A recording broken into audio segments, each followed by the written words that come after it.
अपने कार्यकर्ताओं में जो उत्साह दिख रहा है और पार्टियों में आज नए पार्टी में कार्यकर्ता शामिल किए गए हैं।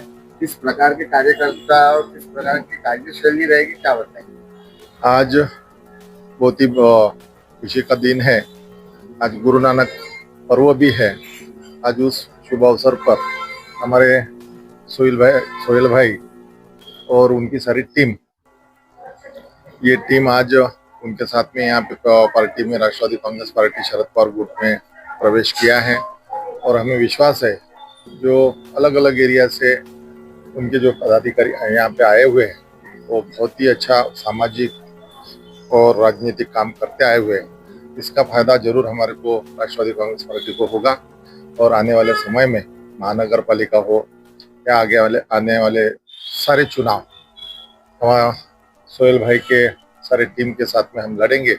और उनके कुछ साथी, एक आध दो साथी भी जो महानगर पालिका लड़ने के इच्छुक भी है, हम उनको भी पूरी तरीके से राष्ट्रवादी कांग्रेस पार्टी उनको समर्थन देगी, उनको पार्टी का टिकट देगी और आने वाले समय में महानगर पालिका में अच्छा एक झंडा फहराएगी। महानगर पालिका के चुनाव आने वाले हैं, इस मामले में भी संयुक्त समान जाने वाले हैं कि अपने स्वतंत्र कैंडिडेट खड़े करके चलाने वाले, कैसी क्या रहेगी रूपरेखा?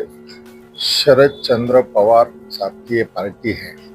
पूरी पार्टी महाराष्ट्र में है, तो महाराष्ट्र में पूरे नागपुर शहर में हमारे को संगठन बनाना है। उस संगठन के हिसाब से हमारा कार्य चलेगा। रही बात संयुक्त चलने की या आघाड़ी में चलने की, तो हमारे नेता लोग जो है वो सक्षम है, वो डिसाइड करेंगे। देखा जाता है कि सोहेल भाई के भी काम खूब बेहतरीन है। ऐसे में उनको कितनी सीटें अलॉट की जाएगी चुनाव के दरमियान, क्या बताएंगे? सोहेल भाई हमारे स्टार प्रचारक रहेंगे। नागपुर शहर में वो अच्छा काम करेंगे। उनके साथ में हम सब लोग कंधे से कंधा मिलकर काम करेंगे। आज नशर पेटी जी के यहाँ पे एक को शामिल किया गया है, क्या रूपरेखा थी, इसके बारे में क्या बताएंगे? देखो, मैं हाजी सुहेल पटेल अशरफी, राष्ट्रवादी कांग्रेस पार्टी शरद पवार ग्रुप का मैं महाराष्ट्र का सदस्य हूँ। अभी फिलहाल क्योंकि मैंने भी आज अजित दादा पवार जो पहले जिसमें काम किया हूँ उसमें वहाँ कुछ वजह से कुछ लोगों की जलन हसद की वजह से मैंने अपने पूरे लोगों के साथ में हमने वहां से पार्टी छोड़ी है। कुछ वजह है, उसकी वजह बाद में डिक्लेयर की जाएगी बाद में। अभी इसलिए हम लोग यहाँ छोटा सा यहाँ पर रहने का मकसद ये था कि अनिल देशमुख साहब ने 3 तारीख को महाराष्ट्र के जो माजी गृह मंत्री है उन्होंने 3 तारीख को बाकायदा लोगों को बुलवाए थे ऑफिस में। एक उनकी शहर कार्यकारिणी की मीटिंग हुई थी, तो उन्होंने डिक्लेयर कर दिए थे कि इनका ग्रुप आ रहा था। मगर आज जो सिस्टम से पार्टी में जो दुपट्टा गले में है राष्ट्रवादी कांग्रेस पार्टी शरद पवार ग्रुप का, कि तुम इधर उधर भगो मत करके, जिसमें हमारे शहीद भाई है, साथ में समीर भाई है, एजाज मलिक है, जफर कुरैशी है और आबिद भाई है और अपना असगर भाई है, मोनू भाई है, जावेद भाई है, अली मंसारी है, डॉक्टर रमजान है और एक हमारे बहुत सक्रिय कार्यकर्ता जो कांग्रेस में नितिन राउत के बड़े फुप्पा के लड़का कहलाते थे, वो है अल्ताफ अंसारी थे। वो भी हमारे उसमें आ गए हैं, उसमें पहले से थे वो, मगर अभी सब अपने इसमें आ गए हैं। तो हम ये चाहते हैं कि राष्ट्रवादी कांग्रेस पार्टी शरद पवार जो ग्रुप दुनेश्वर पेटे के हाथ मजबूत करेंगे तो वो टिकट बांटने में सहयोग करेंगे। अगर अपन सिर्फ बोल वचन करेंगे, बातें करेंगे, उससे कुछ काम होना जाना नहीं है। मैं जितने लोगों को आज जो 4 लोगों को नियुक्ति पत्र दी गई है अभी फिलहाल, क्यों कि उन्होंने कहा कि 2 दिन के बाद पूरा लिस्ट दो, क्योंकि कुछ लोग हमारे बाहर गए हुए हैं। जैसे कोई प्रधानमंत्री हमारे, कोई अपना प्रधानमंत्री तो हमारे साथ में है, एक आमदार साहब बाहर गए हुए, वो सब लोग आ जाएंगे। उसके बाद में हम सबके नियुक्ति पत्र करीब 50-60 लोगों के नियुक्ति पत्र एक साथ देने वाले हैं और 150-200 से ज्यादा लोग ये 2-3 दिन के बाद जब पार्टी कार्यालय गणेश पेट में प्रवेश करेंगे अपना दुनेश्वर पेटे साहब के हाथों से। उसमें हो सकेगा कि माजी गृह मंत्री भी उसमें रहेंगे। मैं इन सब लोगों को ये कहता हूँ कि जो आपने ये जो गले में जो पट्टा डाले हैं, इसका सही उपयोग करना, ना कि व्हाट्सएप में अपना नाम चलाना कि मैंने ये वो करा। कुछ नहीं, लेटर पैड छपवाओ, लेटर पैड छपवाने के बाद में जनता की समस्या सुलझाने के लिए भरपूर कोशिश करो।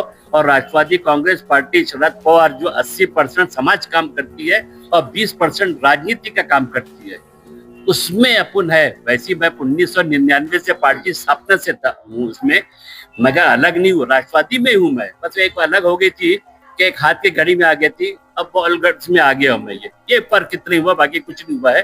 तो जितने लोग जुड़े हैं मैं उनसे फिर से हाथ जोड़ के विनती कर रहा हूँ कि आप लोग इसी तरीके से कल से जुड़ जाओ। और हमारे अभी प्रभाग 6 के हमने जो सोचे हैं, प्रभाग 6 के जो इलेक्शन लड़ने की तैयारी चल रही है जिनकी, वो एजाज मलिक साहब भी है, जिसमें जफर कुरैशी भी कहलाते हैं, और प्रभाग 6 से अपना समीर, ऐसे ऐसी कोटे से जो रहेंगे, मोनू समीर इसमें जो भी, और प्रभाग 3 से अल्ताफ अंसारी है, और डॉक्टर रमजान साहब है, जावेद भाई है, ऐसे कुछ तैयारी में लगे, अभी आपसे भी डिसाइड होगा। और भाग 7 के भी हमारे पास कैंडिडेट, उस तरीके से ताजबाग एरिया जो कहलाता है, ताजबाग एरिया, उसमें असगर भाई की भी तैयारी है, अगर वो नहीं होंगे तो किसी का नाम देंगे। इस तरीके से मध्य नागपुर के हमारे साथ में सईद भाई है, रोकड़े गैरिज वाले, काफी मशहूर हस्ती है, बड़ा कारोबार है और बड़े लोग, उनका बैठक भी है। उनके वजह से उस एरिया में जो चौराहा कम हुआ था ना, इस वक्त इनके ही वजह से हम लोग ने चौराहा का पब्लिक को, जनता को नुकसान हो रहा था, उसके लिए बजाय उन्हीं ने कदम आगे बढ़ाए थे, उन्हीं ने। तो हम लोग ने सब ने मिलकर उनको महानगर पालिका को डिपुटेशन देकर काम कर रहे हैं। ऐसी अपने सभी 6 विधानसभा क्षेत्र के लोग हैं, वो सब है, वो 2-4 दिन में सब नियुक्ति पत्र उनको मिलेगा। तो मैं इनको बार बार ये कह रहा हूँ, नियुक्ति पत्र लेने के बाद में घर में अंडे तलते बीवी के साथ में नहीं बैठना, काम करना, जनता के लिए काम करो। बहाने मत बताओ कि हमारे पास में ये वक्त नहीं है, वो वक्त नहीं है, यहाँ करनी है। हम महीने में एक मीटिंग एक जगह बैठ के लो, ये सबको मैं बोल रहा हूँ मैं, चाहे वो विभाग वाइज हो या वो वार्ड वाइज हो, इस तरीके से है। मगर एजाज मलिक की पूरी तैयारी है, दावेदारी प्रभाग 6 से। क्यों?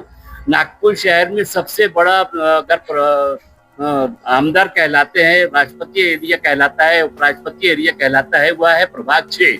वहां पर राष्ट्रपति भी, उपराष्ट्रपति भी, प्रधानमंत्री भी, गृह मंत्री सब रहते हैं। इसीलिए एजाज मलिक की हाथ मजबूत करना है तो सब लोग को मिलजुल के काम करना है, और महानगर पालिका को में ऐसी अपने महापौर को, शरद पवार ग्रुप को बिठाना, ऐसी तैयारी में लगना है।